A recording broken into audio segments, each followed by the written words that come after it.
In this video, we are going to go over the Panasonic CX350 camera, also known as the MMJ cam here at News 9. This is the camera that our mobile media journalists are currently using. Has a lot of features and a lot of functions, has a 1-inch single 1-inch CMOS sensor. It's okay in low light. There are some features, there are things you can do with this camera to get the best images out of your shooting.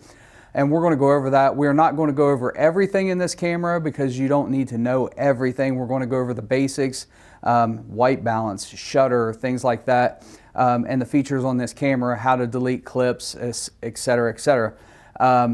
But if you are interested in knowing more about this camera and everything it can do, there is a great video that I'll provide the link above to Doug Jensen, who is a phenomenal director of photography. He has done a more extensive video on this camera, will tell you all the features possible. So if you want to dig in deeper, you want to know a little bit more about this camera as opposed to what I'm showing you today, then his videos are definitely the way to go. And like I said, we'll provide that link both up here and in the description. So let's get started talking about the CX350. So this camera shoots in 4K, however, we do not shoot in 4K. It can shoot in MOV format, it can shoot in AVC HD, and we were able to get the firmware upgrades and work with Panasonic to get, it now shoots P2 AVC Intra, and we shoot P2 AVC Intra 50 here at News 9. So that is the format. Now before we get started talking about this, there are some things you need to understand. All of these cameras are set up with the same scene profile if you work here at News 9. And all of the menu buttons are programmed the same. Now there's a reason for that. One, we want the image to look the same across all of our video. So even the photographers who have the bigger shoulder mount cameras, the scene files are set up so that these cameras somewhat match almost to a T. And the other purpose for that is, although we don't share gear here at News 9, everybody has their own set of gear. There could be situations where, let's say we have several cameras damaged, we have to get fixed. We could end up in a situation where MMJs would have to share cameras. And if you are sharing a camera, it's important that you can just grab a camera and you know where everything's at, where all the settings are, and that's why we want to keep all of our cameras identical. So I'm going to go over some of the functions with the camera, but it's important that you don't get in there and change a lot of these settings, such as scene files, where the peaking, the zebras, your optical image stabilizer, all that, where all those buttons are. It's important that you don't change those. We want to keep everything the same. For a lot of people, MMJs, they have not really had any formal training in shooting. I mean, colleges really aren't training people to be photographers. They're not learning to shoot. They're being handed a camera and saying go. So we're going to go over some basic functions that every photographer MMJ should know. And you may know those, but we're going to go over them anyway because it's vitally important. And then in later videos, you'll see, we'll do example videos in the future on shooting, framing, lighting live shots, lighting look lives, things like that. But the basics of this camera, what you need to know is you need to know how to use the shutter, you need to know the gain, you need to know white balance, you need to know the menu functions, which is how to format your media, or format your SD card. And you also need to know how to use the functions such as the optical image stabilizer, which is great when you're shooting handheld, as well as the audio functions. So one of the things with this camera is we have audio's channel 1 and 2 set manual. Now, unlike previous cameras or other versions of small cameras or big cameras, turning on the function between auto and manual for your audio is done in the menu. There's no switch on the side of the camera for a quick switch from manual to auto. It's in the camera. So we set channels 1 and 2 in manual. So it's very important that you are constantly monitoring your audio with your headsets and things like that. And the limiter is turned on, so you shouldn't get any overmodulation, but it's always good to keep headphones on and monitor your audio. So starting out with an overview of this camera, let's start right here. This is our focus ring. It is electronic focus, so it doesn't have stops. It will turn continuously. This camera also has macro focus, which is turned on. A macro focus is when you get something right up next to the lens really close. The macro turns on and you can get it in focus with your background maybe out of focus. Very important feature. Here is our manual zoom control ring, which of course on the other side we also have the rocker switch, which we'll show in just a second. And then here is our iris or exposure ring right here. Iris exposure, manual zoom, focus. Very important parts of the camera. Right here is our neutral density filters. So right now it's set on clear, which is off, 1/4, 1/16, 1/64. On a bright sunny day, if you're outside, you're likely going to be up here on this top one right here. Some other functions of the camera. We have focus right here. In the middle is manual, up is auto. You also have a push auto. So if you're shooting something, you're not sure about your focus, and you're in manual, you just push this and it should give you a quick focus. Very, very good for sunny days when you can't really hardly see your LCD. Has the LCD flip out here. But when you can't see your LCD, it's a bright sunny day, and you're just not 100% sure about your focus, you can always push this. Should get you in focus or pretty close. You also have focus assist right here. Focus assist it zooms in, a digital zoom in to help you find focus on critical things. Down here is our gain, low, medium, high. We have these set so that high is 15 dB. We don't really want to go above that. You start getting above that, you get a lot of grain in your video. You have white balance switches A, B, and preset. Preset will be set on 5600K outdoor color temperature. So right here is your presets. And then obviously up in front, just like the regular cameras here in the front, let's turn this so you can see it slightly. There is a switch right here. This is your white balance. So if you flip the switch up in A or B, zoom in, you can white balance right here. If you get a situation where the camera says outside of parameters, your exposure has to be somewhat correct to get a good white balance. If you're underexposed or overexposed, it's not going to let you white balance. But the switch is right here for manual white balance.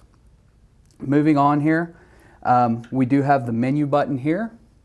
We have and then this push rocker button. This is how you're going to work your manual shutter right here, and we'll talk more about that in just a little bit. Display mode check, you press that, and in your LCD it's going to explain all the different settings, where they're at. You do have a switch here for manual to the right or full auto if you turn it to the left. There's really no reason why you should ever be in full auto. You should always be shooting manual. Down here is your peaking button.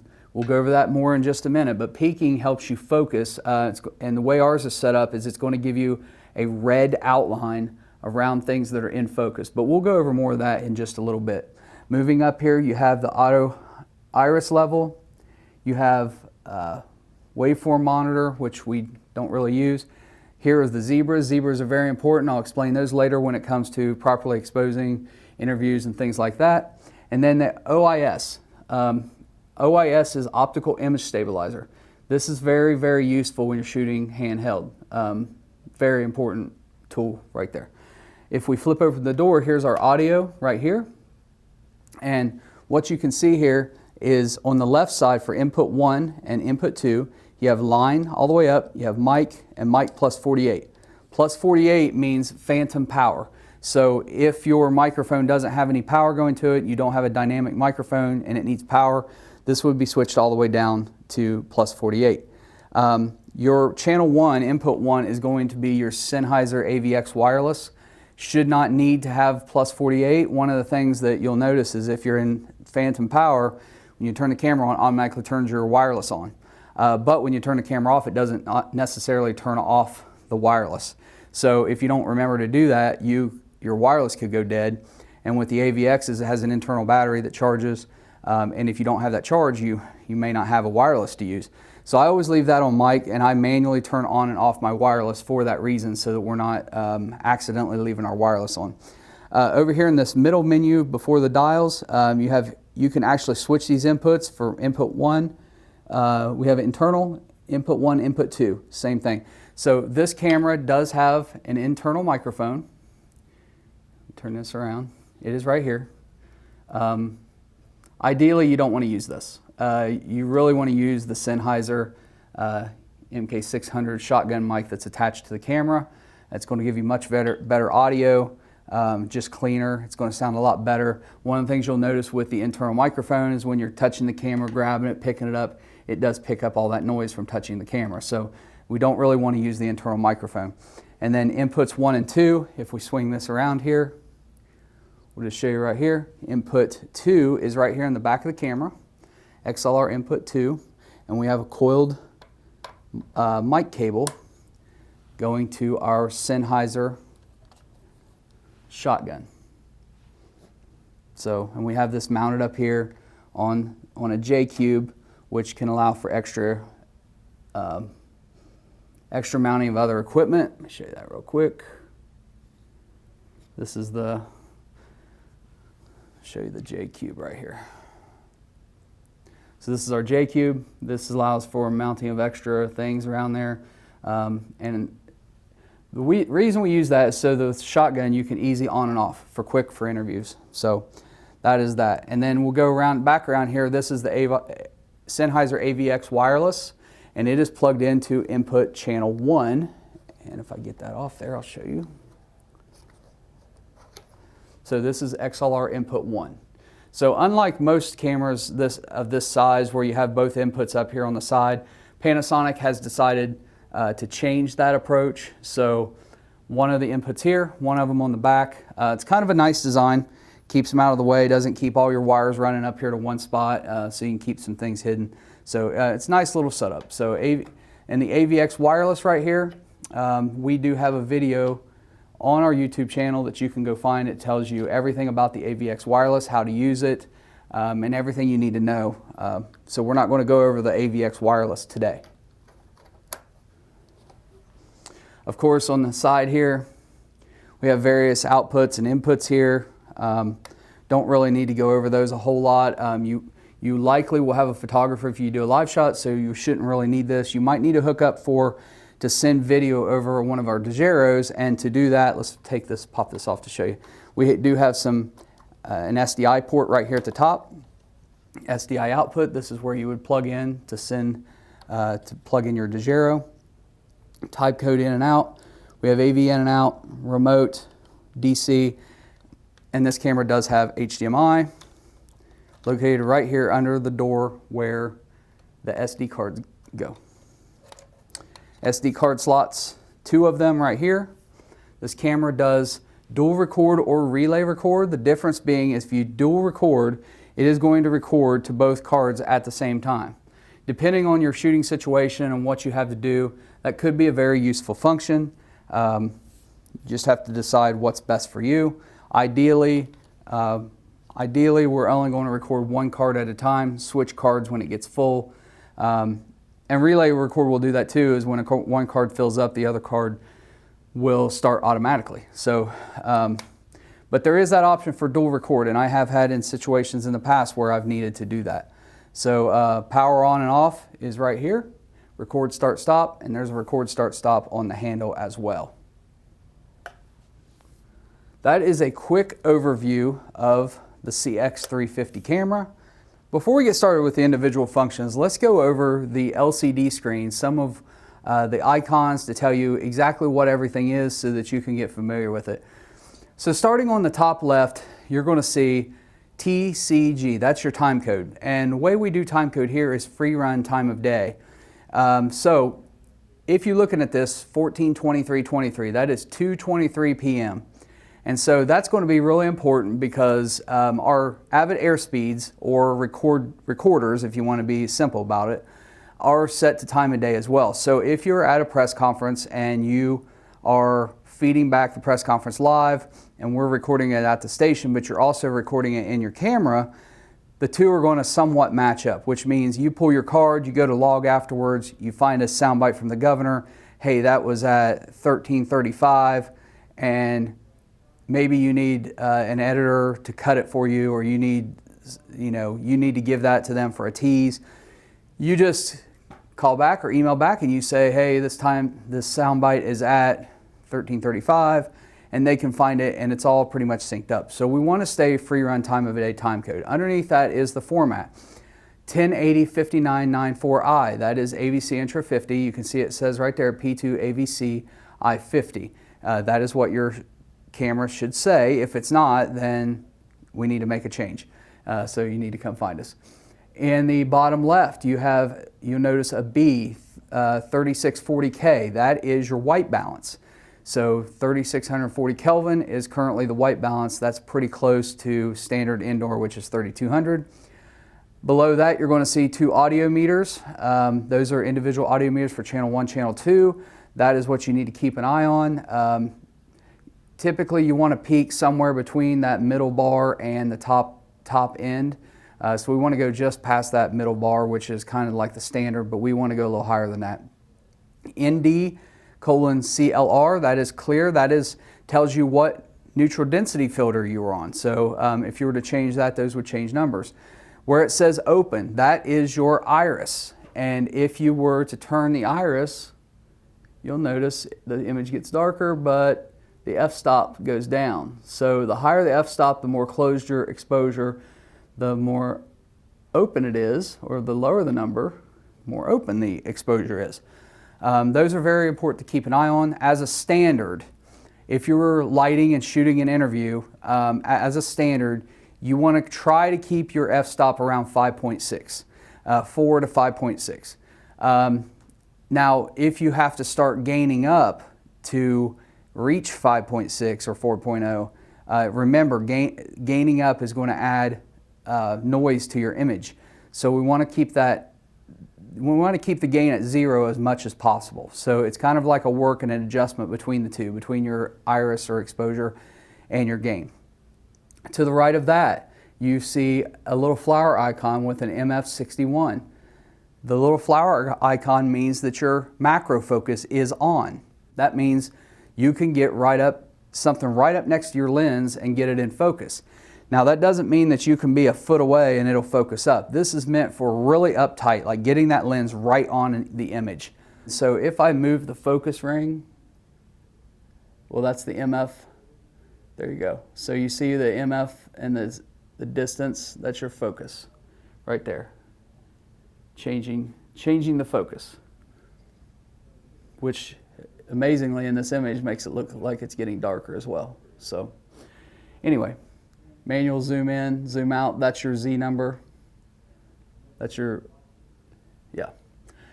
And then on the top, you'll see where it says, top right, you see where it says Griffin. That is your scene file. It should always say Griffin. We have set every camera up to be identical as far as image. So if you are shooting, that's what you should see as Griffin. And then above that, you have the number, your card 1, card 2, and how much time is left on each card. So that is where you would keep track of that. That is the basics of your LCD screen and what you should see when you turn your camera on. Okay, now that we've went over the LCD, we're going to get into some basic functions of the camera, and we're going to show you how those work. And the first and foremost one when you're shooting anything after you turn the camera on is you need a proper white balance. You don't want your image to look orange, you don't want it to look blue. So proper white balancing is always important. One of the second most important things for me is our zebras, and I'm just going to kind of go over both so you can kind of see where both of them lie. So if you look at this image right now in the LCD screen, you see that white piece of paper that I have taped up against the wall. We're going to white balance on that. Now actually it kind of looks pretty good right now. We're sitting at about 3600 Kelvin, so I don't expect our white balance to change a whole lot once we manually zoom in and white balance, but we'll see what it does. Now you'll notice how with the image there are no zebras. Zebras are diagonal lines, and they give you an idea how exposed things are. So the zebras right now are set, the low end zebras are set at 68. Now that is kind of the level, I set my zebras based on when I'm doing interviews and how much zebras I want to see on the face. So setting at 68, if I light my subject and I'm exposing and I just have a little bit of zebras on the face, I know I'm properly exposed. You'll notice on this white piece of paper, there's no zebras right now. So we're kind of underexposed, and I'm already all the way open with the iris, wide open. And we do have internal studio lights turned on, but they are turned down a little bit for this very reason, so I can show you this. If I gain up 1 notch, notice how that gained up to 8 dB. Now look at the image of the white piece of paper.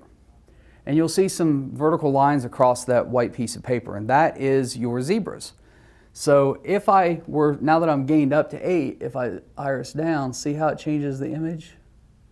We start getting some zebras right there. Open it all the way up, you get more. Go down. Yeah, so that is zebras. The zebras tell you where you're at as far as exposure, because your LCD screen is not always going to be true to your actual image.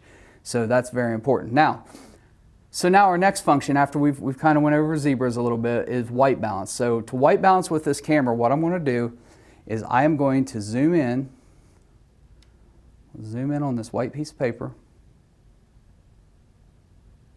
And I did it slowly, just, normally I would quickly zoom in, but I'm just to show you this.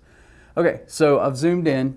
I'm on preset, or I'm on white balance notch B, and I'm just going to hit the little white balance button in the front and see it dropped it down to 2870 Kelvin. And so if I zoom out and look at that image, it kind of looks a little bit green. And this is one of the problems you get with these smaller cameras with a single chip or the 3rd-inch chips. These cheaper, smaller cameras just don't give you good white balance. And so what you have to do is, if you've zoomed in on white and you're not getting a proper white balance, one of the things you can do is you can go wide and you can white balance again. Now it upped it to 29. And it actually took the green kind of out of it. So it actually looks like a better image. The same principle will work in daylight as well. If you've zoomed in on something white, you're in the shadows or something, you zoom out, it might be blue, could be gray, could be a green cast. Pull out wide, slightly pan white balance until you get a proper setting.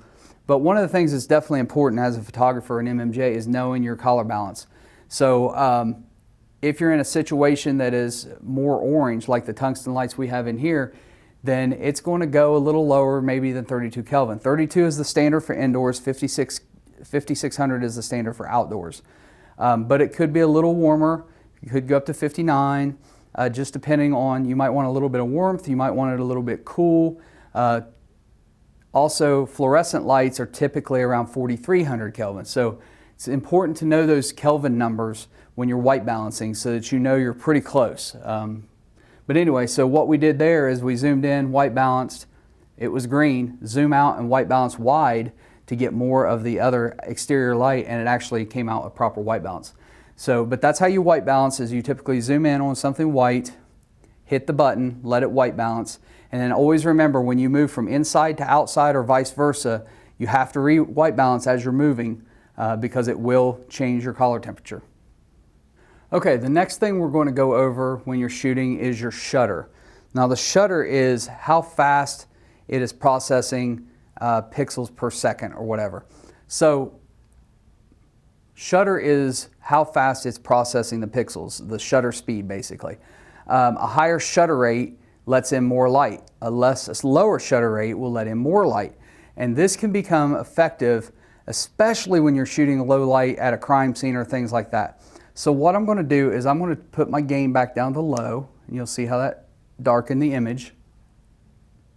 And right now the shutter is off, so there's no shutter. But if I hit the little shutter button, look how dark the image got. And look on the bottom of the LCD screen, 1/250. That is your shutter rate. So 1/250 is a good shutter rate if you're shooting outside, it's bright sunny day. Also, the shutter is going to give you some of that little motion effect. It's something you can play with.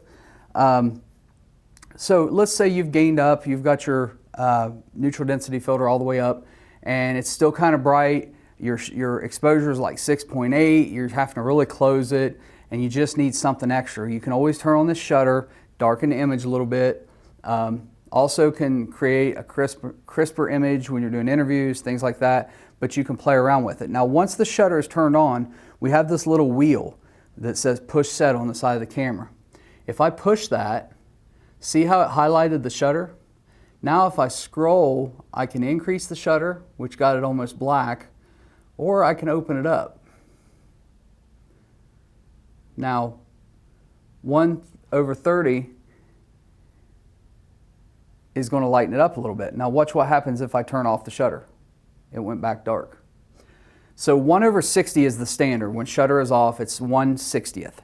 But if you're at a low light condition and a crime scene, it's dark at night, you can turn on your shutter and you can back it down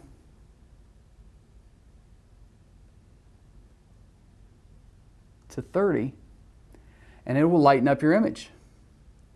The one thing to keep in mind though is as you open up that shutter, motion will start to strobe a little bit. So when you have your shutter on at a lower shutter, you're going to get that effect. If I move this down to 15, it really brightened it up, but look at that stutter on the image. So really you don't want to go below that. Now a good rule of thumb that I use as a photographer, we're going to shut off the shutter. I typically shoot with no shutter, but if it's low light at night, if I'm at a crime scene, I will turn that shutter on.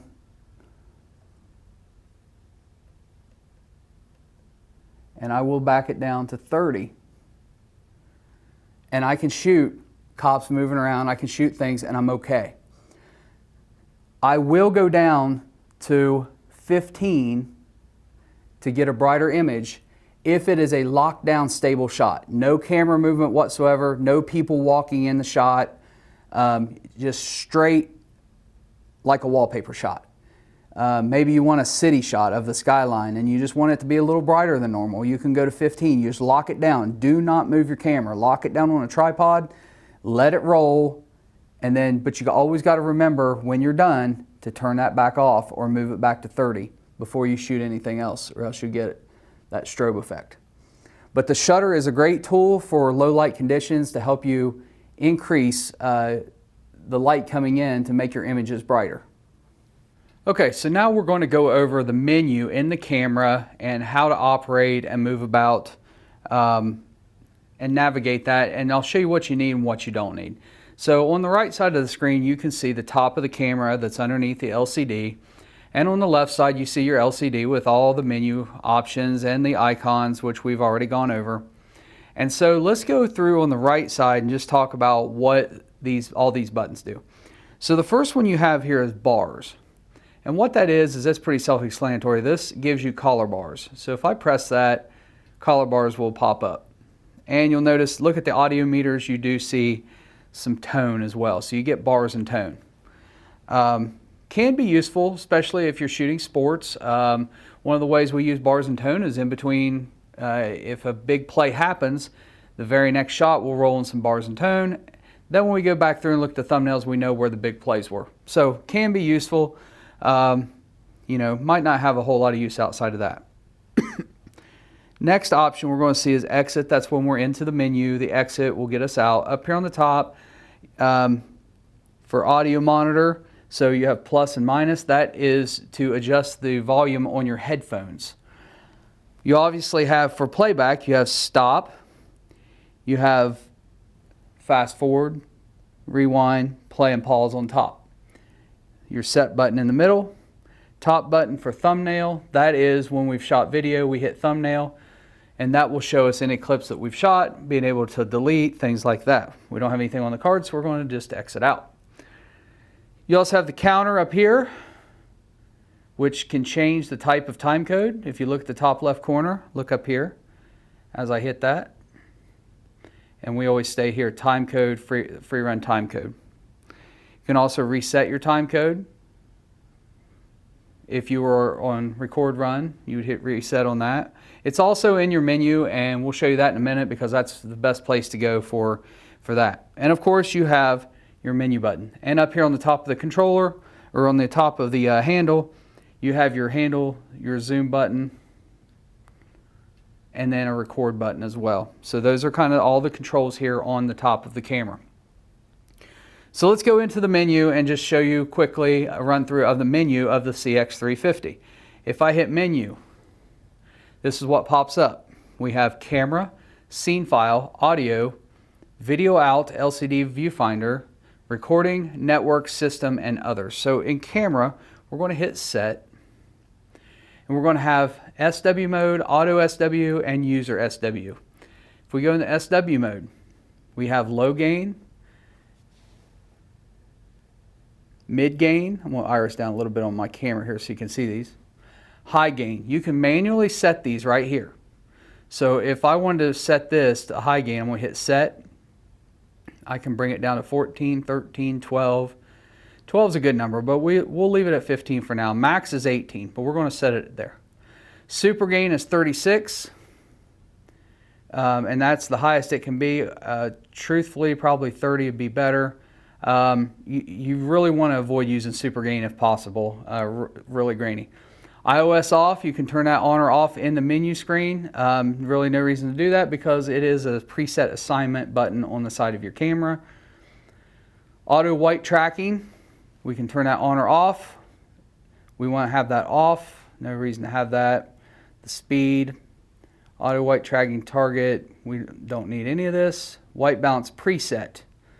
So we can change this from 3200 Kelvin, which is indoor tungsten, 5600 Kelvin, which is outdoor, and I'm going to change that to 5600 because that's where our preset should be. Zoom speed, you don't need to change. Manual focus assist, macro is on. Auto iris speed, that's how fast it will auto iris if you turn auto iris on. We'll leave that at normal. Auto iris window, normal. Area. So just a lot of things here. Not a lot of them you'll need except for these gain. These gain ones are really the ones you're going to need. You probably won't need to mess with any of the others. Auto SW, auto iris is off. Auto gain control is off. You can turn that on if you want to. I don't like auto gain. Everything should stay in manual. Auto gain limit 12 dB. Auto gain point 5.6. We talked about that earlier. Auto shutter, we're going to leave that off. 250 is the limit if it's on auto. All this stuff really you shouldn't have on. I mean, you have manual control to turn it on. User SW, what this is, these are the user menu buttons on your camera. So on the side of your camera you'll see where like optical image stabilizer is number 1, but you can change these, what these are. Generally speaking, like I said before, we like to keep these the same on every camera, so that when somebody jumps in and needs to use somebody else's camera, they know exactly where the buttons are and how to use them. So we just kind of leave these all the same. If you want to change one, please ask before you do so. That's the camera function. Under scene file, you will never change these. You'll see that it's loaded as Griffin. We want it to stay that way. Never change that. Audio. Input settings. Input level 1, this is where you can change the headroom or the dB. We'll just leave it at -50, seems good for our microphones. Input level 1, you can adjust these as well. Really no need to really mess with these. All your settings are the same. Go back here and make sure I didn't miss anything. Nope. Record channel settings. Channel level 1, this is where it's on manual. That's where you would turn it on to auto if you want. The way we have it set, channel 1 and channel 2, I mentioned this in a previous video, always on manual.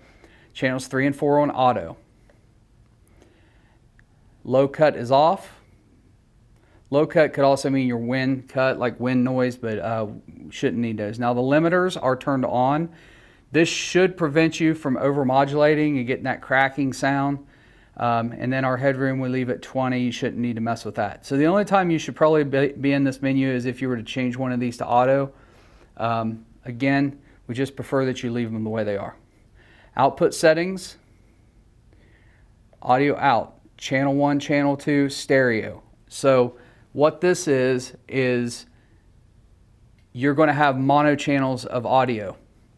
You can change this to where just audio 1 set is the output, just audio 2. You can mix them together. This should always stay on channel 1, channel 2 stereo. HDMI out, channel 1, channel 2. And alarm, don't need to mess with that. Video out. SDI, HDMI, that should stay the same. None of these should really change. You shouldn't really change any of these. All this should stay the same. We have all these preset. LCD, you can adjust your LCD brightness. Like I said, these should all be set. If you're going to make any changes, please let us know ahead of time. Recording, this is where you format your card. So under recording, go Format Media, select a card slot, we'll say 1. Do you want to, the card in slot 1 will be formatted, are you sure? Hit Set to say yes, and I didn't highlight it, Set. And the card is being formatted and it's finished. We'll hit Set to go back. You could also do slot 2. We don't need to do that. The rest of this, this is relay record. This is where you can change it to simultaneous record. You can also turn it off so that you have to manually switch between cards when one gets full. We'll just leave it on relay for now. Pre-record is off. There are people who love using that function. Unfortunately, it causes a lot of problems in our Avids, so we prefer you leave that off. Record function, record mode hold, we don't do that. Interval, don't worry about all that. Time code preset.